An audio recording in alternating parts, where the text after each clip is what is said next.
prezint ceata lui Billy Boy. Zi ceva pentru frații pinguini. Să trăiți, fraților, să vă bucurați! Dați așa. Mai urmează o năplastă.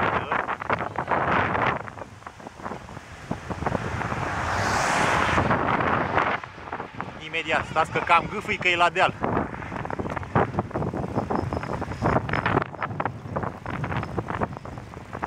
Și că speed queen sunt coadă. Exact, cum la Phoenix. O să ar fi ceva pentru frații pinguini. Tom și mușe! Aoleu, v-a zis urât. Am trecut în alte limbi.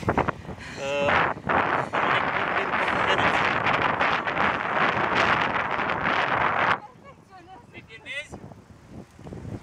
E film sau poză? Încerc. Film sau poză? Nu mă prind.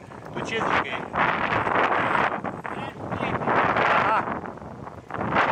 Și crocodilul căruia i-a zburat șapca din cap și Dumnezeu bulgărești i-a dat-o jos pe ea, a vrut cu șapca. Da, acum poartă cască crocodilul. Deci, precum spuneam, ceata lui Billy Boy. Hai, vă pupă, tata!